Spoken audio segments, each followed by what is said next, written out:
Paris had been a postcard until the man with rain on his lashes said he knew what grief smelled like.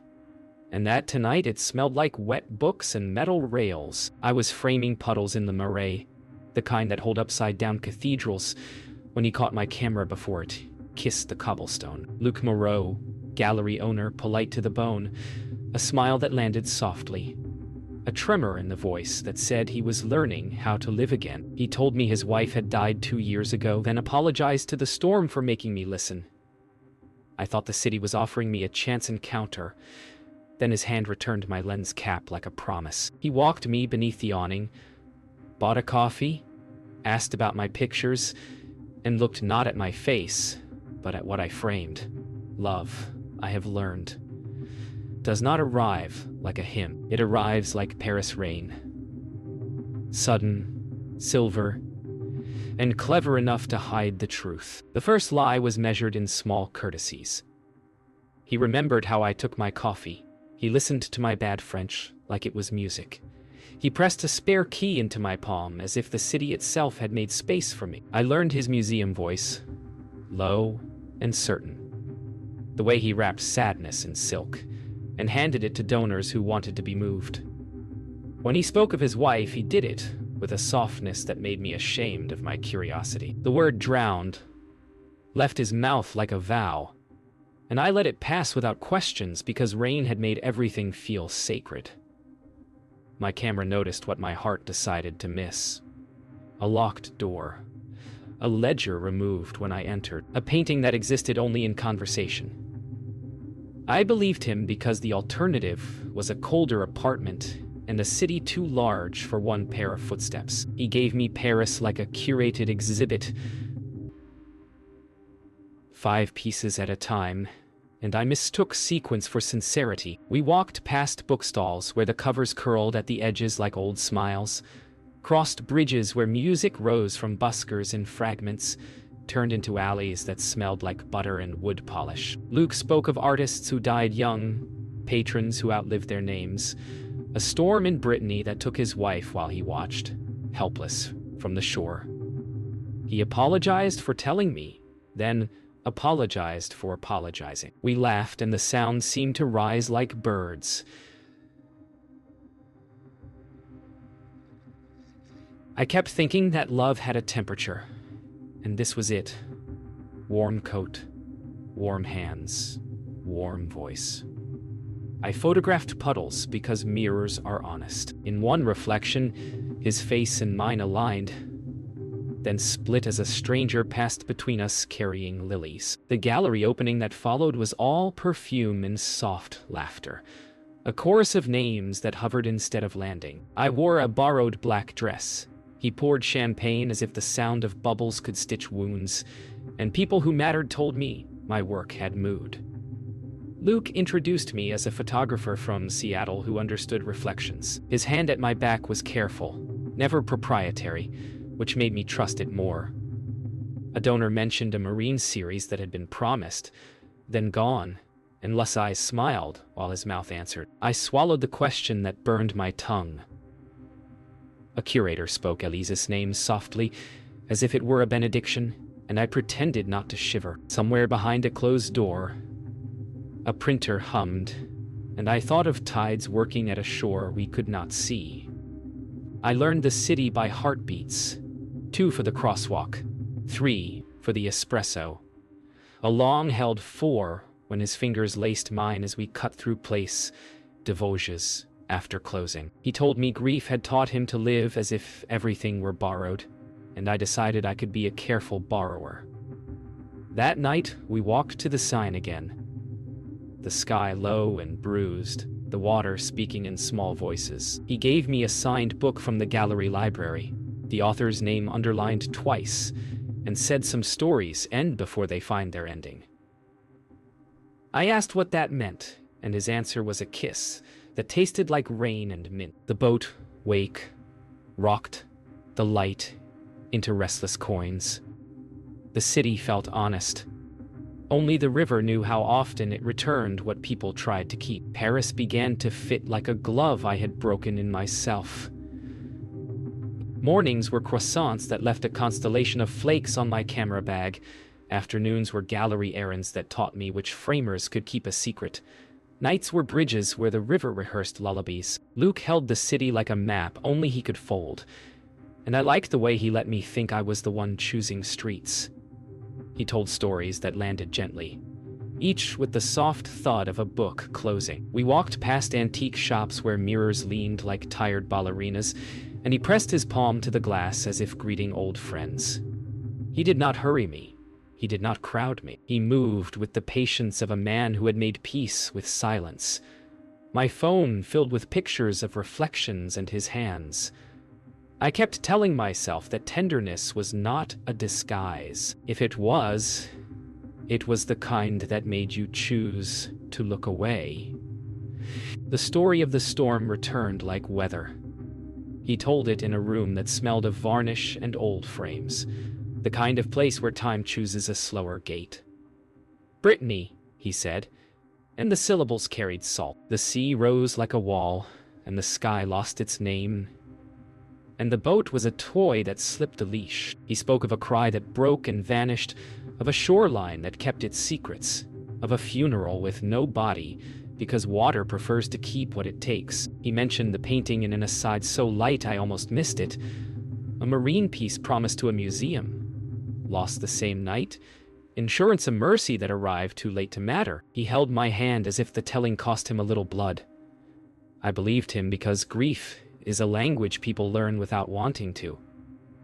I held still and let the tide pass through the room. Zoe arrived the way she always does. Bright scarf first and questions tucked like needles. She hugged me hard, then listened harder, and when I said the word drowned her brows, knit as if tying a knot. We sat in a corner cafe, and she let silence pull details to the surface. She asked about dates, about names, about the coincidence of waves, and a vanished canvas with a tidy policy attached. I laughed because we were on holiday from our old selves, but she was already building a string on the table with sugar packets for evidence. "Keep receipts," she said. "Money tells better stories than people do." I told her Paris had changed me. She told me Paris loved a costume. When Luke arrived, she switched to charm so quick you could hear the click. And I watched her study his pauses the way I usually study light. That night in my rented studio, I emptied my pockets like a ritual. Ticket stubs, cafe slips, a receipt for a frame, a card with a number that looked official, and a name that did not. Zoe video called and made me hold each piece to the camera, like a witness. She talked about provenance as if it were a family tree, and I remembered the ledger that slid out of sight when I entered. The hard drive with the patient red blink, the way Luce's hand smoothed an air wrinkle beside the locked door. I told her I was being paranoid. She told me paranoia is just curiosity with extra batteries. We laughed, then the laugh did not land. I filed the papers in an envelope and wrote the date on it. The room seemed to breathe. Outside the window, the courtyard cat jumped a wall like a shadow, choosing a side. The gallery threw a small supper for patrons in a room where the ceiling looked like folded parchment.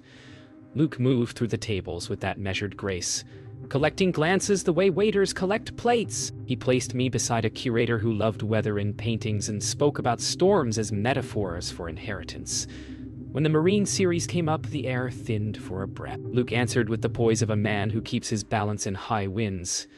After dessert, he found my hand under the linen and squeezed once, as if to anchor us both. Outside, Zoe lit a cigarette she would not finish and asked me if love ever sounded too rehearsed.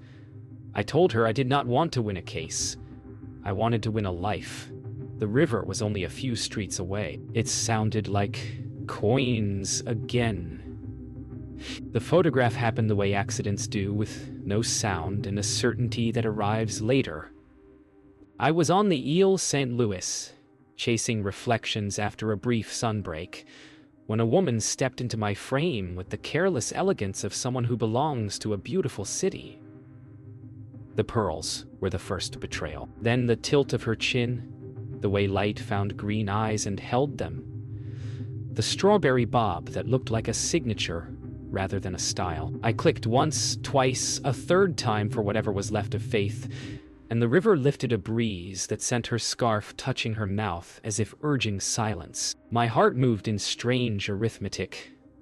Subtract the word widow. Add the word wife.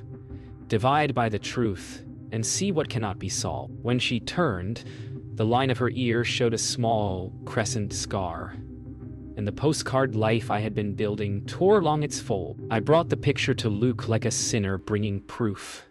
He studied it with a softness that felt like a trap padded with velvet. A resemblance, he said. Paris is a house of mirrors, and grief makes you see the dead in the living. He touched my elbow and asked me to breathe. He told me about a cousin from Lyon, a guest curator from Reims, women who had passed through the gallery like seasons, each briefly wearing the light. As he spoke, I felt the room tilt, not violently, but in a slow slide that sends glasses to the edge. I said her name, and he flinched with the precision of an actor who has rehearsed the moment of pain. I lined up my photo with an old portrait on his office shelf and measured the ears, the scar, the exact architecture of her cheekbone. The numbers would not lie. His eyes, however, refused to do anything else. Zoe arrived with a portable certainty and a laptop that treats lies like a buffet. We spread prints and opened tabs until the table looked like a crime had learned to speak. Ear geometry, she said, and zoomed. Helix, crus, lobule, scar. We dragged a line tool and the angles agreed like old friends. I told her. Luke said mirrors. She told me mirrors are still faithful.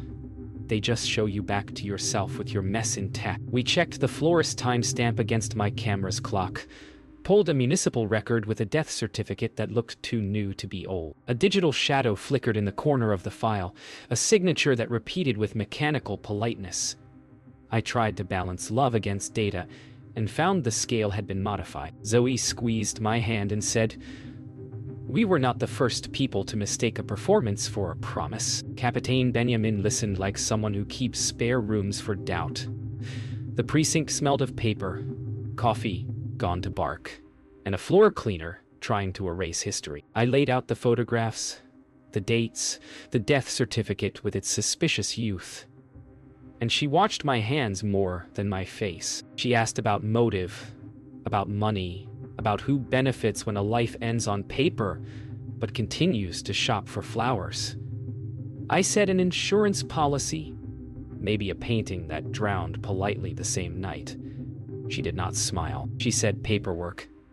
Tells the truth in a language few people bother to learn, and I felt both scolded and invited. She made a note, then another. Then slid my photo back and told me to keep my distance. As I left, she called my name and added that love is not evidence, but it is often the scene of the crime. Truth began to leave. Receipts. The insurance office on Boulevard Haussmann had the smiling severity of a bank that never cries. Zoe and I sat under a chandelier that pretended to be sunlight while a clerk with a perfect tie fetched a file I was not supposed to see. The payout date nested inside the night of the storm like a pearl in a shell.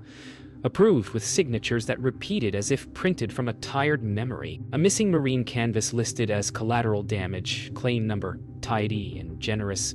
Beneficiary marked provisional pending verification that never came. Outside, traffic moved with the patience of well. I photographed the public portions of the file, which is to say, the parts they forgot to hide. When the clerk returned with nothing helpful and a smile that apologized to the rules, I already knew we had crossed from romance into arithmetic. I followed the pearls. They flashed like breadcrumbs along Rue St. Louis, a whisper here, a glint there, until the florist swallowed her in the scent of wet stems and cold water. I pretended to study peonies while my pulse counted seconds. She smiled at the shopkeeper with the familiarity of someone who keeps her name folded in a pocket. When she turned, I saw the ear again, the crescent scar like a bite taken from the shell. I said her name and tasted tin. Elise paused. Not afraid, not surprised, only mildly inconvenienced. And in that small indifference, the story changed color.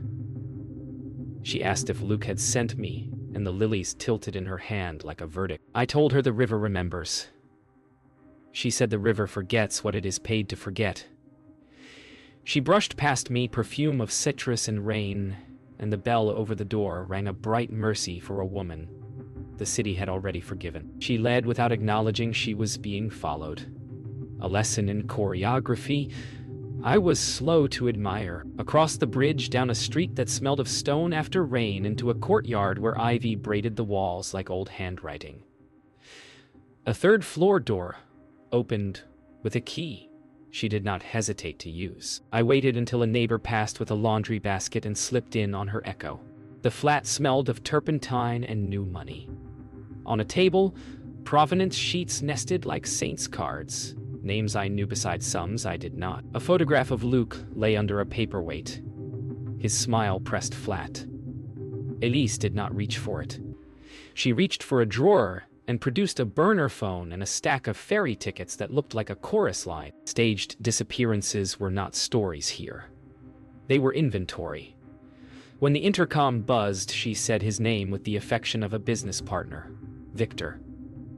I learned that fear has excellent hearing. Victor entered like a door, learning to speak. Broad shoulders, a coat that remembered winters, a face written in hard lines that made space for nothing but price. Elise briefed him in the economics of resurrection while I breathed quiet and memorized nouns.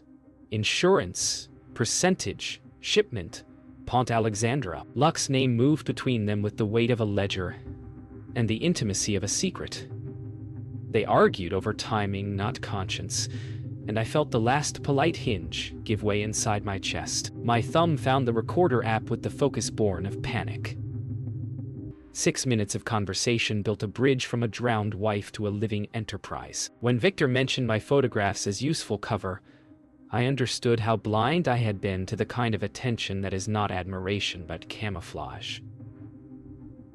The intercom buzzed again, and Elise smiled in a way that bent the room. "Your widower is early," she said, and I almost laughed at the grammar of our undoing. Luke arrived with rain on his shoulders and a smile rehearsed for emergencies. For a heartbeat, I wanted to believe he had come to blow the whole thing open, to gather me up and hand the truth to anyone who would take it. Instead, he kissed Elise the way people do when they have perfected an old trick. The kiss was short. It did the job. I stepped out of the bedroom and the room divided itself along familiar lines. He said my name as if it could be forgiven. I played him the recording and watched courtesy leave his face like heat leaving a cup. He moved through explanations with the grace of a man rearranging furniture as the ceiling caves. Love as shield. Debt as rope. One last job and we walk clean. I told him the only clean thing in the room was the sound of my own breath. He asked for the phone. I said no. He reached. I ran. Stairwells keep secrets badly. I took them 2 at a time, breath-tearing, the recorder still warm in my palm. On the second landing, a door opened and a dog announced my flight to the building. I reached the street with the relief of a diver tasting air and cut left toward the river. Footsteps followed in a rhythm that promised patience rather than speed. By the time I slipped into a narrow passage, the night had turned the rain to silk. I checked my pocket for the recorder and felt only cloth. It took me half the passage to admit I had been lighter for a block. Luke, or Elise, or the man with winter on his shoulders had edited the truth from my hand when the room broke. I leaned against cold stone and let the city climb onto my back. Somewhere a bell counted 9. I understood then that evidence is a tide, and some nights the moon belongs to someone else. Morning came trimmed in glass. My apartment window carried the city in shards, and on the sill sat a bouquet of lilies that hadn't been there when I locked the door. The card read, in Luke's familiar hand, "Forgive the confusion," which is not an apology but a lullaby for doubt. My camera bag had been returned too, placed carefully by the chair. The memory cards inside were clean as new snow. Someone had polished my life of yesterday. I checked the seams. Envelopes, hard drive, the spare key ribboned to my passport, and found only the envelope, thinned by the weight of what it no longer contained. Zoe arrived fast and wordless, tossed the lilies into the sink and turned the faucet until their perfume drowned. She said we needed allies who carried handcuffs and forms. I said we had one. The river outside moved as if it knew a schedule. I picked up my jacket and told Paris I was done being the gallery. Capitaine Benjamin met us on the quay, where police cars look like afterthoughts. I laid out the fragments, the florist, the safe flat, the recording now absent, the insurance papers photographed in a lobby pretending to be a church. She listened with her pen capped, which is how you know someone's weighing. She said stings were chess with moving weather and asked me if I could stop being the peace everyone reached for. I told her I could try. Zoe translated our fear into logistics, matching names to places, dates to tides, because rumor said a clandestine handoff would unfurl beneath Pont Alexandre III 2 nights from now, a painting birthed from a shipwreck of lies. Benjamin sketched the bridge's underbelly from memory. Patrol blind spots, vendor vans, the tourist boats that would become shields and mirrors. She told me to carry only what I was prepared to lose. I thought of my heart and decided it would have to stay home. Threats arrived, wrapped as etiquette. A messenger delivered a sealed envelope addressed in my handwriting, inside a single photo. Me under Lux umbrella, caught mid-breath, printed on paper you use when you want the colors to last. A text followed. No numbers, only a live location pin that pulsed like a lighthouse, then vanished. I stood at the window and let the city pass over me like a scan. When the phone rang, Lux's voice carried rain even though the day was clear. He said he hated what this had made him.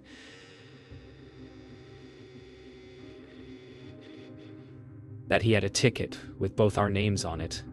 That sometimes love asks you to step off the map. I told him maps are how people stop drowning. He said, meet me at dusk and I'll choose you in front of everyone. The line clicked soft as a kiss. Zoe wrote down the time and said a confession at the wrong moment is just another trick of light. I pressed call record and saved the ache for later. Night draped Pont Alexandre III in theater light. Statues burnished like saints, river black as lacquer. Traffic a hush, the air tuned to secrets. Benjamin's team took their places like quiet commas. Plain clothes by the balustrade. An unmarked van idling where the bridge's shadow fattens.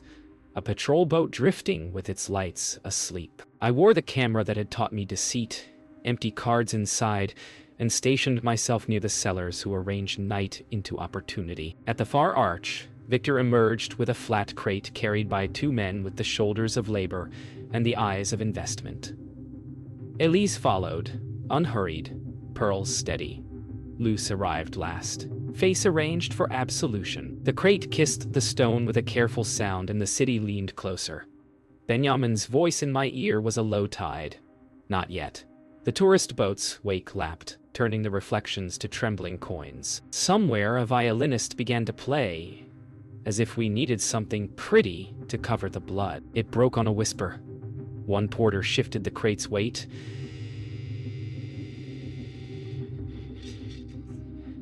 and a corner lifted, revealing canvas the color of old salt.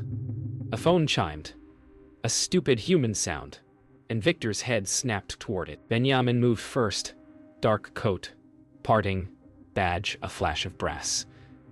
Police, she said, and the word made the bridge a different country. Elise slid toward me with a smile I'd seen in mirrors I didn't trust. She took my forearm, not roughly, but with ownership, and angled my body as a screen between her and the line of sight. Luce stepped in, hands raised, voice offering compromise like a waiter offers a menu. Then he pivoted and went for the money case with a speed that felt like confession. The world filled with running. Boots, orders, the slap of river against stone.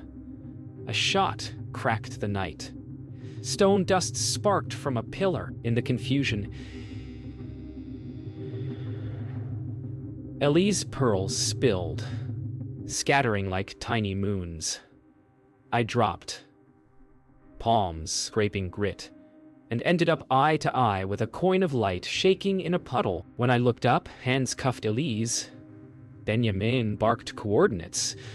The crate was secured, and Luce vanished into the dark edge where bridges end and stories pretend to. Sirens braided the night into strips of blue and white, while the bridge exhaled gunpowder and wet stone. The crate was locked. The badge lights jittered, and in the confusion a small thing went wrong, the way small things can break a dam. A plainclothes officer blinked at a sting of grit, a hand loosened, and Elise slipped like water. The pearls she'd scattered were not only theater.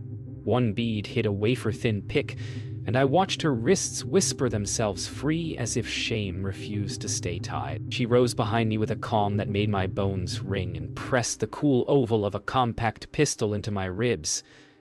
"Insurance," she said, as if naming a policy. Victor, already at the arch, turned with the sharpened boredom of a man who'd predicted this script. Luce's absence became a presence. Love, it seemed, had gone shopping for terms, and the currency was whichever of us could still be exchanged. Benjamin's voice lowered until it was all tied. No weather. She eased her hands out, palms like open pages, telling Elise about angles and outcomes, about how a hostage turns into paperwork no one can charm. Elise smiled with the civility of a museum guide and asked for a trade. Me. For the crate, the officers for distance, the river for silence. Victor's chin tipped toward the shadows where a skiff sulked beneath the arch, an engine idle as a held breath. I saw then how neatly the city could be folded. Gallery to quay, quay to boat, boat to border. The radio hissed a code I didn't know. The patrol boat drifted closer, its lights still sleeping. "Where is he?" I asked, and Elise made a small shrug that meant everywhere. A ripple of murmur passed along the underbridge. Then Luke appeared at the edge, like a footnote you can't ignore. Empty hands raised, voice offering to moderate what he had engineered. Luck's apology was curated, edges rounded, grief decanted, a museum label for a wound he kept behind glass. He said this could still end with no bodies, that the painting could be returned, that the insurance would be unwound like a ribbon if the right wrists tugged. "I will deliver both of them," he told Victor, nodding at the crate and at me as if love and canvas weighed the same. Benjamin almost smiled, the kind of smile that belongs to a chessboard. She shifted two officers to the steps, creating a corridor that looked like mercy. Elise adjusted the pistol and breathed the word partnership, like a promise you keep in a safe. The skiff bumped stone, impatient. My own voice surprised me, clear, unsentimental, asking Luke which vow he was renewing tonight. He met my eyes, and something honest flickered, then hid. "The one that gets us out alive," he said. And I knew alive to him meant unpunished. It happened in the hinge between words. Benjamin nodded once. A patrol boat's engine coughed awake. The violinist above the bridge dragged a wrong note that split the night. Luke moved. Not toward me, not toward love, but toward the slim attaché at Victor's heel. Money, passports, whatever paper makes borders behave. His hand closed. Victor's shoulder twitched. The pistol in Elisa's hand rose. I dropped my weight, dead as a rope, forcing her arm offline. The shot carved stone to powder, peppering my cheek like ash.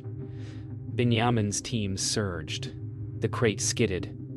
The skiff lurched, its mooring bitten free. Luke twisted, attaché in his grip, and for a second our eyes locked with the terrible intimacy of people who will never agree on what their story was. "Run," he mouthed, to whom I couldn't tell. Then Victor slammed him into the balustrade, and the attaché burst like a throat, passports fanning the water in dark flags. The river gathered our debris like a witness, Passports spun, pearls rolled, sirens raveled and unraveled. Elise recovered faster than sense and pulled me toward the steps, gun returning to its lesson. We reached the lowest landing as the patrol boat nosed in, wake slapping our ankles with coins of light. Luke wrenched free of Victor, staggered and chose both directions at once, toward us and away, before settling on the oldest route available. Flight. He vaulted the parapet to the narrow maintenance ledge where slick algae turns judgment into chance. Luck, I heard myself call, and hated the name, leaving me like a final payment. Benjamin shouted positions. Victor slid into the skiff with a cat's economy and kicked the engine alive. Elise used me as a shield for 3 ragged steps, then saw the gap between the boat and stone and leapt, an acrobat in pearls. She landed hard, gun clattering to the bilge. The skiff peeled out. Luke, a shadow on the ledge, looked back once, then vanished along the curve into darkness and siren spray. Morning arrived like a truth that had slept badly. The bridge glittered with police tape and wet stone, and the river kept the secrets it had not sold overnight. Benjamin's team counted shells, bagged pearls, logged names that tasted like metal. I gave my statement twice, once to the tape recorder and once to the room, because memory improves when it hears itself out loud. Elise had been pulled from the skiff a mile downstream where patrol boats cornered her against a barge, wrists bound, pearls unthreaded to fish scales. Victor slipped the net by turning fog into a hallway and walking it. Luke remained a rumor on a ledge no one could swear was real. Zoe brought coffee that steamed like forgiveness and told me the crate held the marine canvas with a provenance newly honest under lamplight. Benjamin said justice is a process that hates applause. I nodded and realized I had been photographing love the way people photograph storms. Grateful to survive, uncertain I had learned anything. At the precinct, the air smelled of toner and boiled patience. Elise sat behind glass with her hair returning to obedience, and her voice turned to law. She asked for counsel, and then invented a past where drowning was a metaphor, and Luke was a gravity well. Benjamin watched like a teacher who already knows the answer. She slid photos across the table, ferry stubs, the burner phone, the provenance sheets, the insured dates tattooed to the night of the storm. I sat in a hall chair that remembered other confessions and scrolled through my remaining shots, the ones they had not wiped because they did not understand what reflections keep. In one pane of glass, Luck's hand reached past mine toward a locked door. In another, Elise stared through me at her own portrait in a frame. Evidence, Benjamin said later, is not only what you can hold. Sometimes it is a pattern that refuses to break when you press it. Sometimes it is a woman who stopped editing her doubt. Back in my studio, I built a sequence from broken mirrors. I edited until dawn, stacking the city into a palimpsest. Umbrellas that hid intentions, glass that confessed, hands that hovered near keys and doors that chose sides. I titled the series Counterfeit Weather, and wrote a caption that refused cruelty. It was not about a man or a woman, I said. It was about how cities teach performance and how the river records rehearsals. Zoe argued for release. Benjamin warned me to blur what might foul a prosecution, and I listened, then chose lines that cut but did not bleed. When the set went live, the internet did what it does at its best. It looked, it listened, it shared without asking to own. Messages arrived from strangers who had once sworn to ghosts. A museum queried the rights to one image that caught me by surprise. My own reflection, steady in a window, watching myself choose to stay. It felt like proof that survival is a craft. The magistrate's chamber held the polite chill of rooms where consequences dress well. Elise arrived with counsel and composure. Charges were read in a voice that could have narrated a museum tour. Conspiracy to defraud, insurance fraud, possession of stolen cultural property, unlawful flight. She kept her gaze level and her pearls absent. In the corridor, a lawyer for the insurer spoke of clawbacks and settlements. A curator whispered relief like a prayer. Luke appeared hours later, not in chains but in rumors. Sightings near Gare de Lyon, a ledge near the Bastille, a cash point that blinked and refused him. Benjamin told me time catches men like him because they believe in their own weather. She asked if I would testify. I said yes, and felt the word balance in my mouth like a coin. Outside, Paris moved with its usual grace, neither kinder nor crueler for what it had taught me. I walked the long way to the river and did not wait for anyone. Weeks later, my mailbox held a postcard that smelled faintly of salt. The photograph showed a coast of bright water and bleached stone.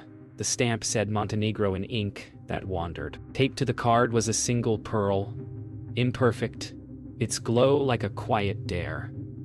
The handwriting was careful and old-fashioned. It did not sign a name. It said only, "Some tides return what they take." I held the pearl to the window and watched Paris catch the light in it. I thought of Luc's soft voice and the way he weaponized courtesy, of Elise poise worn to the final seam, of Victor moving through weather as if he had invented it. I thought of my work, of how reflections keep us honest when we would prefer a prettier lie. Then I put the pearl in a small dish beside my keys, swept the morning sun across my lens, and walked out to make a picture of the city that had taught me both caution and praise. Love, like rivers, learns to change course.